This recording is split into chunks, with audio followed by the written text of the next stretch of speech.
Hey, I'm Mia Hemstad. I'm a wife, I'm a mom of 2 kids, and I'm a trauma-informed self-care coach. I also live with diagnosed PTSD and depression. I started sharing my mental wellness journey online in 2017 when I was diagnosed with postpartum depression and anxiety. And since then, I've heard from hundreds of women who all struggle with the same thing, putting ourselves last.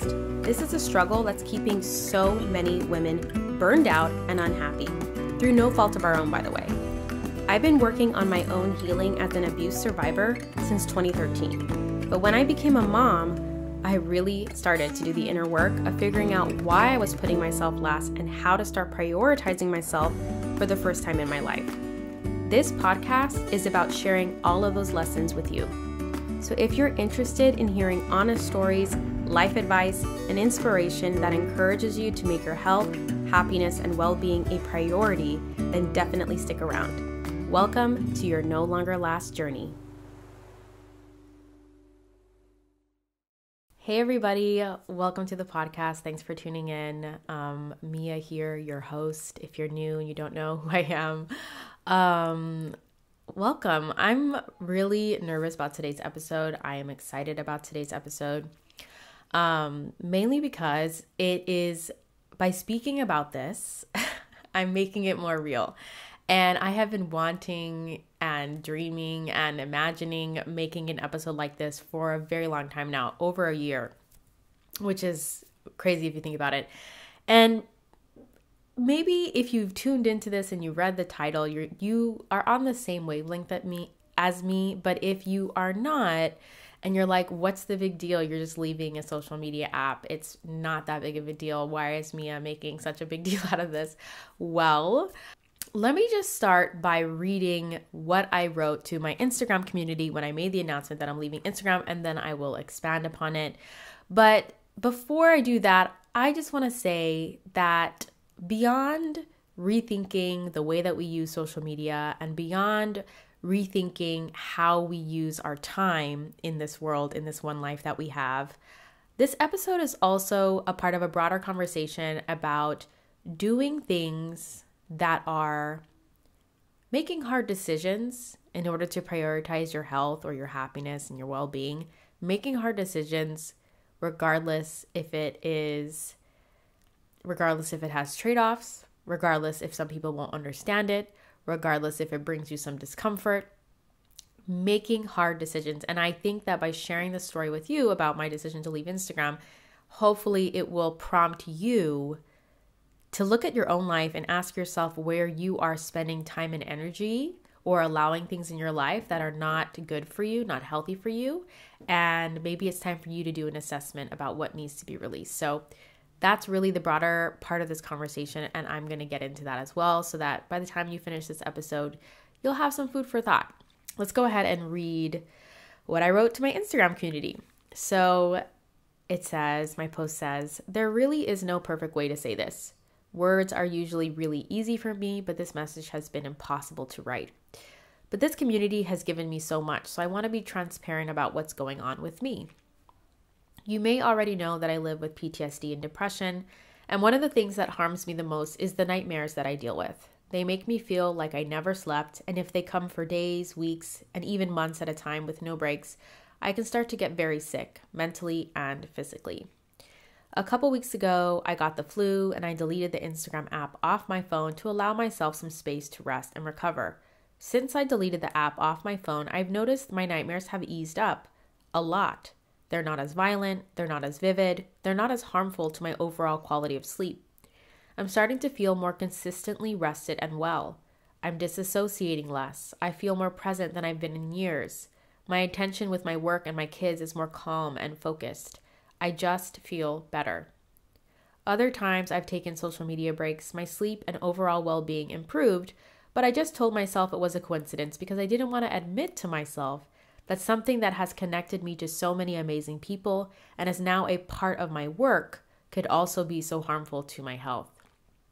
To be honest, I felt this way last year when I said out loud for the first time, I think I need to leave Instagram.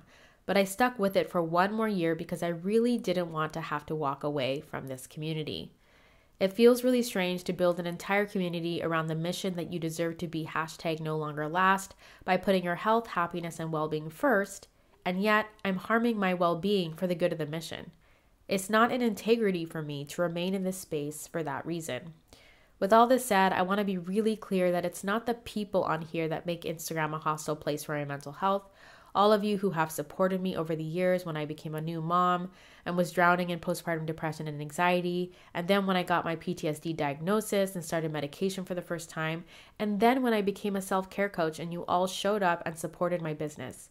I will never forget that love and support. It's that love from y'all that kept me showing up, and I am so grateful to all of you for that. So what's the conclusion of this? Well, I'm leaving Instagram and Facebook by December 31st, 2022 for the foreseeable future. I will be continuing to provide self-care coaching, create content, and connect with all of you through my podcast, YouTube channel, and my newsletter. I'm so excited to support all of you on these platforms now that I'm not fighting for my health on these other apps. Will I ever be back? Maybe. But for now, I know that the right decision for me is to leave and put my health first. Thank you so much again for all of your support. I truly hope everyone continues to practice being no longer last in their own way, no matter how difficult that decision may be. Your health, happiness, and well-being are worth it. So that post got a lot of love, a lot of kind comments, a lot of likes. I really appreciate all of the love. If you saw it on Instagram and, showed me some support, I really appreciate it. So why am I making a whole big deal out of this and talking so much about it? Well, because I've been a content creator since 2017. And while it's not my full-time job yet, I do marketing consulting, graphic design, website design, a bunch of other marketing and communications related work on the side for one-on-one clients. I've given a lot of my heart and soul to this platform, and it especially became something that I used to help me find my voice, which I didn't realize that it would help me do that. Back when Instagram was mainly about photo sharing and writing about your life and moments in your life, it helped me a lot when I was going through postpartum depression. I would just write every day about my life, and it just really helped me to stay connected to my reality instead of all the scary things and scary places my mind would go to. And then when I was struggling with suicidal ideation, using the app ended up turning into a compulsion, because then I used it to distract myself from all the scary places and all the scary thoughts that would come into my mind. So in a way, the app helped me to stay here, to stay alive. And, so that's part of it. And it helped me find my voice and had helped me find other mothers and other women who could relate to everything that I was sharing. Like, that's a big deal when you're a stay-at-home mom. I was a stay-at-home mom for several years, and, my kids are 4 and 6 now, but those are 3 grueling years of just being home day in and day out while my husband was gone all day long working. It was so lonely. I didn't have any friends where I lived. I moved away from the community I had because of my husband's job, and all of a sudden I found myself with a 2-year-old, a newborn, my brother who has autism and a serious autoimmune disease who I was caregiving for. So I had 3 people I was taking care of, home alone all day. And this app was the only place where I could go and feel like I could share my truth, be heard by someone, and have solidarity with people who knew exactly what I was talking about. And that was a really beautiful thing. And I really do think it helped me survive that time. But like anything in life, the app has evolved and changed, and it's completely different. And I feel very much, and I've been playing the game and trying to see if I could find my own path, to keep up with the Instagram reels or the type of content that works well, like carousel posts, which are very full of, advice-driven content and stuff like that. But I'm a storyteller at heart, and I have a lot of advice and tips to share. Obviously, I am a coach, and I have literally 12 classes in my program where I give so much advice. But I need a place where I can share my stories and my day-to-day. And it's no longer that. And, maybe I could do that in Instagram stories or whatever, but I just found that the compulsion of checking the app became so overwhelming and all consuming, and I couldn't break the habit. I tried every hack. And maybe some of you are thinking, well, why try so hard, Mia? Why not just leave it? Well, because after I've written, I think at this point, let's see, I'm checking right now, 846 posts.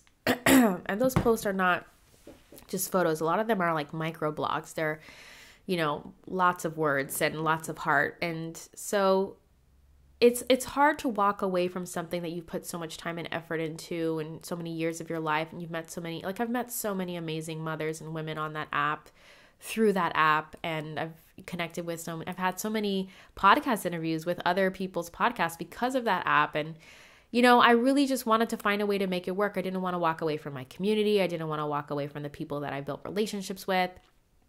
But ultimately, I found that I was constantly checking the app whenever I felt anxious, which, I live with PTSD, so that's pretty frequently. Right now, my anxiety is very well managed, but I do take medication twice a day, and I think that is a big part of it. And I don't want, eventually this medication is going to stop working. And that's not me saying that. That's my psychiatrist and my experience of 2 years taking medication for psychiatric reasons.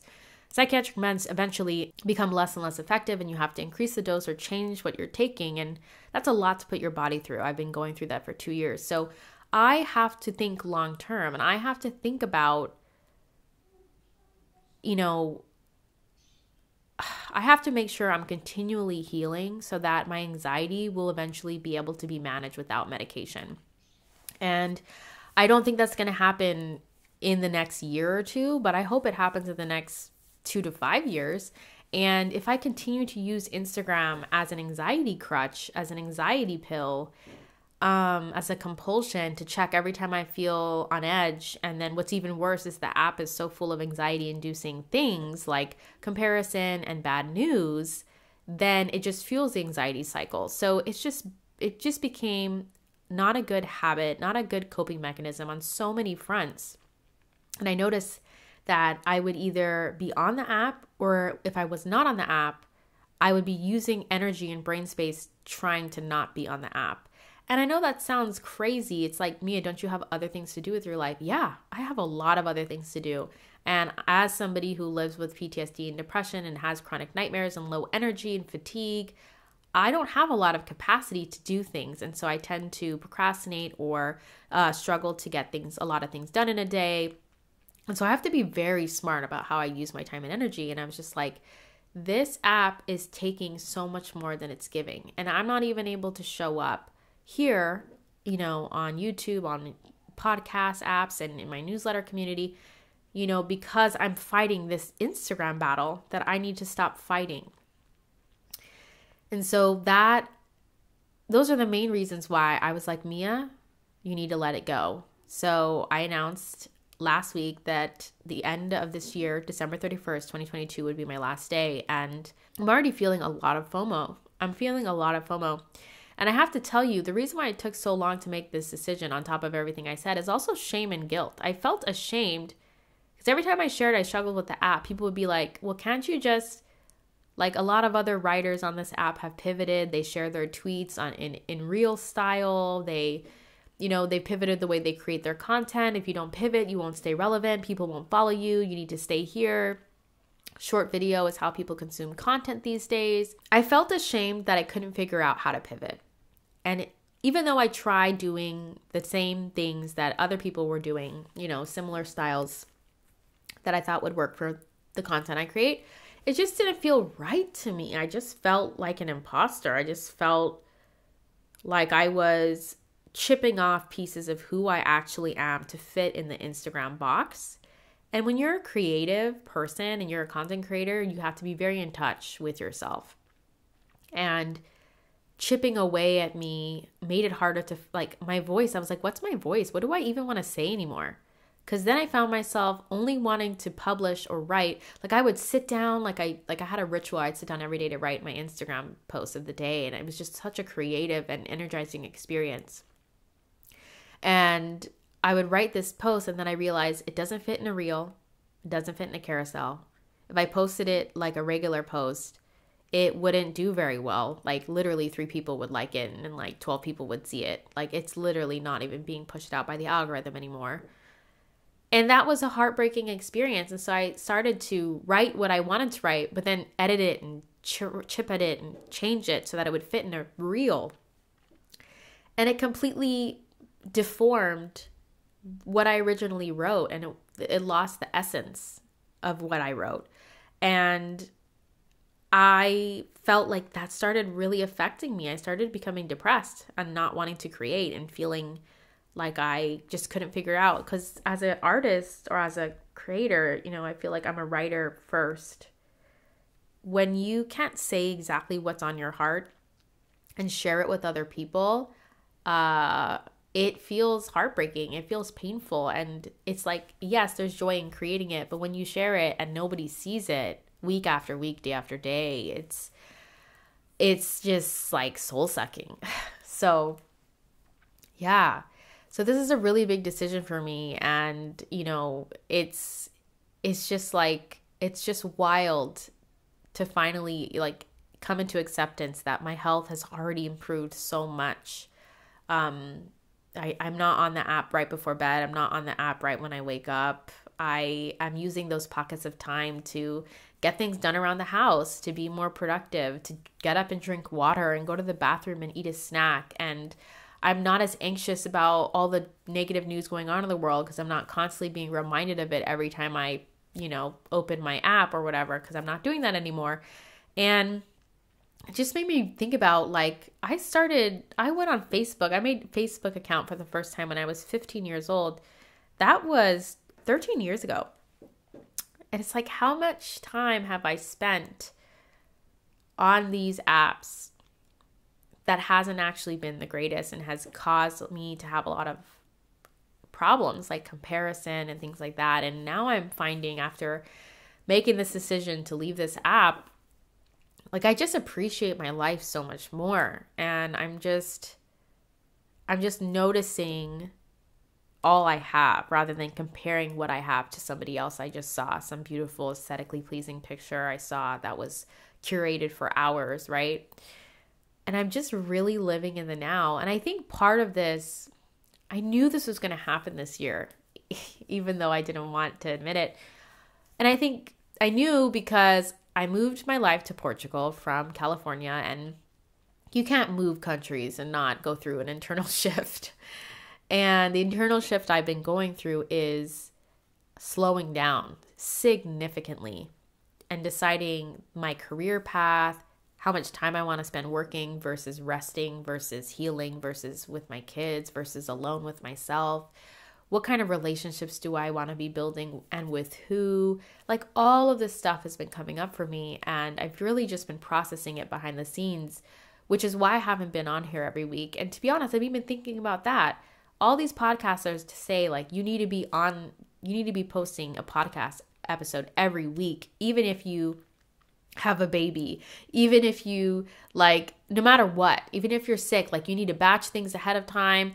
And I just don't know if I agree with that. I just feel like it's better for all of us to find out how we can put ourselves first. And everybody understands that, like, I'm still a content creator even when I take a break. My content that's already online is still valuable even when I'm not always pushing it out.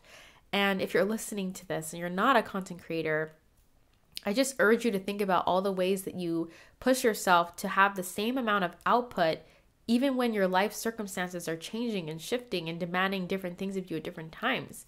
I mean, my kids started school for the very first time in my motherhood career, my motherhood journey, 2 months ago. And it was a huge shift for me. And that's why I needed to not post as much on the podcast and not be on social a lot, because I really needed to just deal with that shift with my kids, and my own personal self-care had to shift when I do yoga, when I journal, like all of that had to change.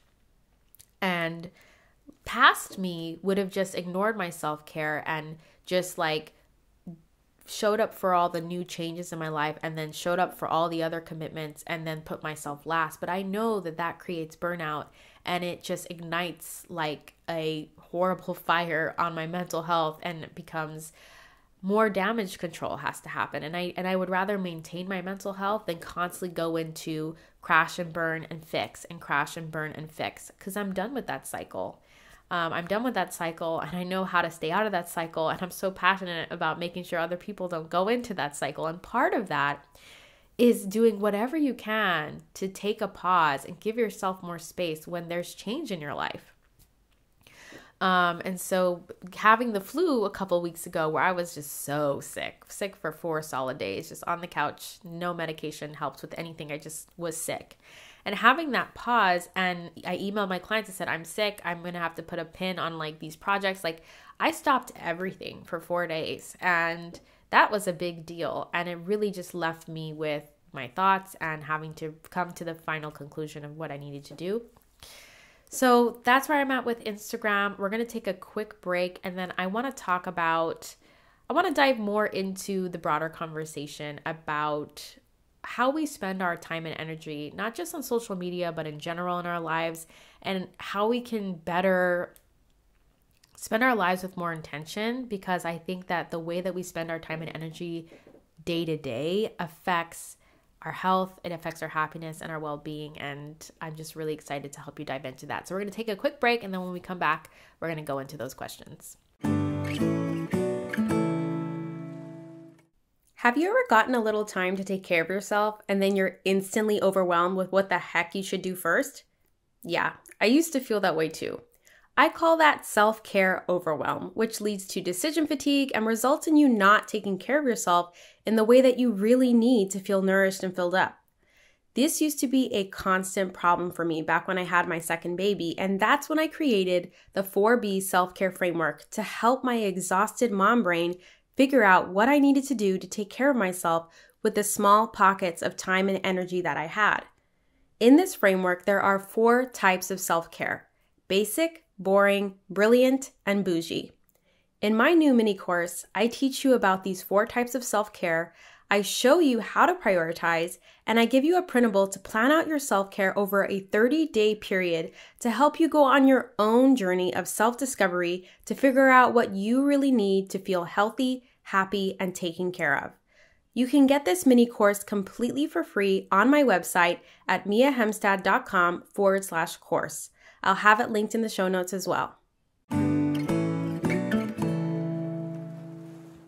All right, welcome back. So this is all a part of a broader conversation, the whole leaving Instagram and, dealing with the FOMO, dealing with people misunderstanding, or dealing with my own shame of like, why couldn't I just figure this out? What's wrong with me? Why couldn't I just hack it? Other people have pivoted. Why can't I? And I think those are similar themes that might actually be coming up now that it's the holiday season. For example, I remember I used to regularly interact with a family member who every single time I interacted with this person, I would always leave feeling just horrible. And I would enter into like a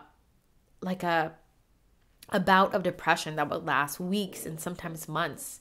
And the last time I went through it, the bout of depression lasted almost a year. And it took that significant, painful, awful experience of having a bout of depression that lasted so long after experiencing or having an interaction with this individual, where I was like, wow, I sacrificed a whole year of my life. I basically barely remember memories with my kids. I barely made it through my job during that year. I lost a lot that year, all because I continued to spend time with someone that my gut has regularly told me, we don't like this person, we feel unsafe around this person doesn't respect us, this person is rude, this person makes us feel awful. And honestly, I have this experience with a few people in my life. I think it's part of like going through abuse and like experiencing racism. I've just gone through stuff with multiple people. I think all of us have. But I kept ignoring my intuition, and I kept showing up and exposing myself to these triggers. And the main reason is because when these people are a part of your extended family or your immediate family, or just they're in your circles, and there's parties, birthday parties, Christmas, Thanksgiving, it's very difficult to keep yourself away from those people, because all of your other family members who you might have positive relationships with are also at these parties, are also at these gatherings. And so you compromise your well-being in order to be in those spaces. And it's just, that's what I just kept doing over and over again. And I would deal with a bout of depression that lasted 3 weeks or 6 weeks, and I would just go through it and feel awful and come through it. But last year, I was enough. I went through a whole year of being extremely depressed and got suicidal again. And I have to tell you that I really wish I didn't let it get that bad, right? It's like, how bad does it have to be before we finally just say, no, I'm going to listen to my intuition this time. I'm going to listen to my body this time and not do this. But that's what had to happen for me to recognize that we have to let things go that are hurting us. And we need to be honest about what's hurting us, even when letting go of that thing comes with trade-offs, right? Now I'm not able to go to gatherings and be in circles where people I do like being around are, because they're all associated with each other. And there's a lot of shame that can come with that. It's like, well, why can this person be around, the person that triggers me, and they don't have any issues, even though we went through similar things? And why is it that no one else is affected by when this person says racist things like all the time, and like nobody has a problem with it, but I feel sick to my stomach and I can't eat a single piece of my food, and if I keep my mouth shut, I feel even more sick, but if I speak up, I get like in trouble and ridiculed. And it's like, but everybody else is just like eating their pumpkin pie. Like, I don't understand. And so I would feel ashamed, and I would tell myself, like, stop being so sensitive and buck up, Mia, and just get over yourself. And I did that for years. And, to be honest with you, I don't think we can ever stop being who we really are. And the only answer to this is because again, I went through a lot of shame when I was thinking about leaving Instagram and leaving these relationships. And I just felt like, what's wrong with me? Or like leaving the United States for Portugal. It's like, Mia, there's a lot of people who can't just leave to Europe. Like, everyone else is making it work in the US. You should too. And there's shame. It's like, get over it, buck up, figure it out. Other people are doing this, Mia. You can too. And I think the through line of all of this that has led me to where I am today, where I'm just in a much more peaceful, I'm more at peace with myself, it's self-acceptance. I accept that I'm a sensitive soul. I accept that when somebody says something racist, I absolutely cannot sit at the same table as them and keep my mouth shut. I accept that I don't want to be ridiculed at every single family gathering because I call out racism when it happens. I do it kindly, but people don't like it. I accept that I no longer want to be in relationships where people gossip about other people. I accept that Instagram fuels my anxiety and is an addiction for me, and I would rather be present and find new ways to connect with my community. I accept that saying I don't want to have relationships with certain individuals means that I will lose out on relationships with people I do like because they're affiliated or associated with each other. I accept that people won't understand why I'm making these decisions. And I also accept that it's not my job to make people get it. And so what I really want to leave you with from today's episode, from all of this random stuff I'm sharing about how I'm letting things go, is, can you take a look at where you are spending time and energy with apps, with jobs, with people, with relationships, with chores around your house? Where are you spending your time and energy? And how is it making you feel? How does it make you feel? How does it make you feel when you go to these family gatherings year after year and you are around somebody who has abused you in the past? How does it make you feel when you're around people who are always racist and say racist things if you're a person of color, and you just continue to show up to these parties and pretend like it's like nothing's happening and it's okay that no one defends you? How does it make you feel if you're the only person in your relationship, in your partnership or your marriage, who always does all the cleaning and the cooking and everything with literally no support from your partner? How do all of these things make you feel? Because this is where you're spending your time and your energy. And your time and your energy is your life, right? It is your life. And that is how you are spending your life. And it's just important to let yourself connect with and become aware of how you're feeling about all of this. You don't have to have a solution. You don't have to have a plan. You don't need to make a big decision just yet. Like I just said, I knew I needed to leave Instagram over a year ago, and it took me a year to come to this point, to this place.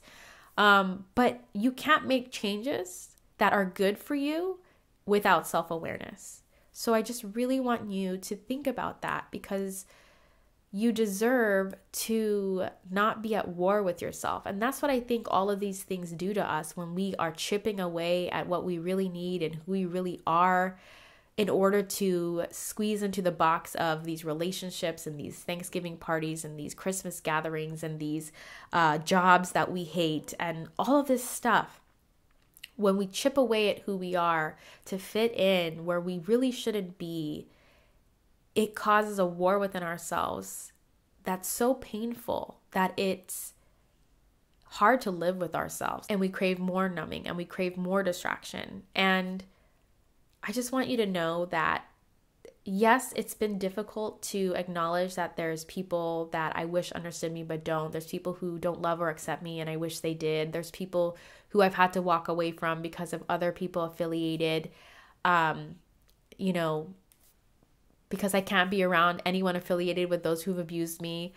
It is hard, but it's not nearly as hard as being at war with myself. And now that I'm finally at a place in my healing journey where I have slowly but surely stuck with my values, stuck with who I am, and chosen me over compromising me, regardless of the trade-offs, my health and my happiness and my well-being has significantly improved.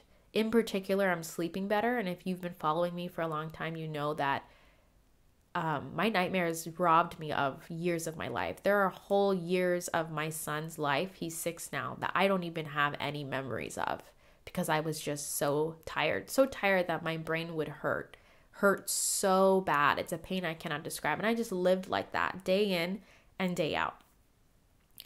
And no doctor was able to help me. They didn't know, how do you treat nightmares? I went through PTSD treatment, EMDR, trauma treatment, multiple different kinds of medication. Nothing helped me. And you know what has finally helped me reduce my nightmares? Choosing myself. Getting away from things that trigger me, whether that's apps, relationships, so many things. Like, I left the religion that I was a part of my whole life. I used to be Catholic. If you are, honestly, I have nothing against you. The version of Catholicism that I was raised in was not healthy for me. I left my religion in 2020, and I just slowly over the years, I've just started to feel more at peace. I feel an inner peace that has definitely transferred into my sleep quality. And now I'm just enjoying my life more. Every day doesn't feel like this painful slog that I'm trying to push through, where I end the day crying because I didn't have any energy to play with my son for even 5 minutes. I didn't have any energy to draw with my daughter because I am just trying to get work done so I can pay my bills, and I'm just struggling and suffering. I don't live like that anymore, and it's really freaking amazing. And if you are listening to this and you are dealing with crippling depression or anxiety or sleep problems or chronic pain or whatever else, I just want you to know that so many of my health issues that doctors could not figure out and were unexplainable have gotten better simply by choosing to prioritize my health, my happiness, and my well-being, and learning to be in full acceptance of who I am and what I need to feel my best. And I just really hope that you can do the same for yourself. We're going to take one last break, and I will be back with a final thought for you before we finish up the episode.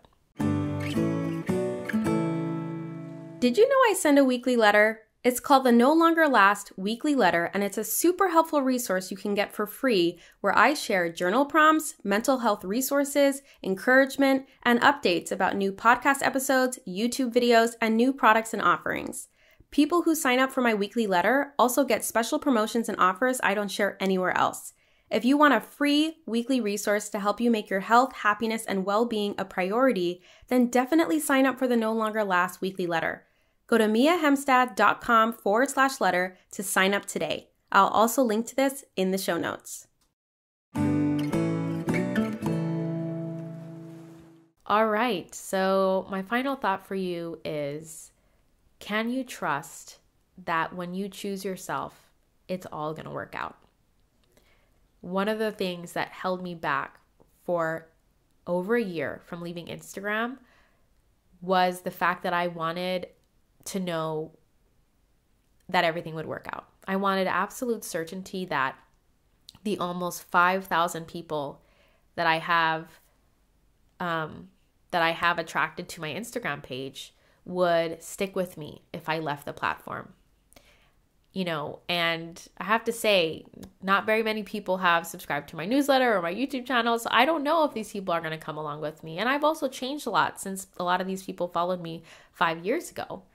But I wanted absolute certainty that I wasn't going to lose anything, that I wasn't going to lose the community I built, that I wasn't going to quote unquote waste like all the work I had done there, right? We have the sunk cost fallacy. It's this idea that if you spent a lot of time doing something, you shouldn't leave it because you've spent a lot of time. And so we invest even more time and energy into something we shouldn't do. So I was really just like, I can't leave Instagram until I know that I'm not going to lose anything. I don't want to lose anything. I want to know with absolute certainty that when I leave Instagram, it's all going to work out and I'm not going to lose anything. Because again, like I have my self-care coaching business. I still plan on running that and bringing in new members, and it's still slowly growing and it's been amazing, but I'm scared. I'm scared that I won't grow. I'm scared that I won't be able to keep doing what I do because I'm leaving a platform where most of my clients have come from. And I was just like telling the universe, like, I need absolute certainty. I need absolute certainty that this is going to work out. And guess what? I still don't have that certainty. And I decided to leave. And I realized that none of us are guaranteed absolute certainty. And I realized that I cannot allow something new and better to come my way until I make space for it. And I can't make space for that new, better thing that I don't know what it is until I let go of Instagram, which is taking up so much time, energy, and brain space. I'm telling you, if you are waiting for certainty that when you set a boundary with a family member, when you say you're not going to go to the Christmas party, when you decide not to invite so-and-so to your birthday, when you make the hard decision to prioritize you over compromising you, can you just trust that it will all work out for the better? It doesn't mean there won't be hard things. It doesn't mean someone will be mad about your boundary. It doesn't mean someone's going to get defensive. It doesn't mean bad things won't happen. But can you trust that in the end, it'll all be for the best? It'll all work in your favor. It's all going to work out. Sit with that question. Sit with the stuff that we just talked about or that I just shared with you. I hope that this could help you. I think we're ending the year. Hopefully, we're all getting a little bit reflective so that we can come into the new year just knowing ourselves better so that we can make the next year even better than this year. And that's not in like a hustle, crush more goals type of way, but more like every year I just hope that all of us become more and more at peace with ourselves and have a better relationship with ourselves and have more love and respect for ourselves. So that's all for today's episode. I just want to say thank you so much for making it to the end. Comment below something that resonated with you. I love reading your comments. When I say comment and you're listening to this, I post these on YouTube as well. But you could also email me if anything stuck out to you. My email is mia@miahemstad.com. But yeah, thank you so much. And I will see you the next time I publish an episode. Bye.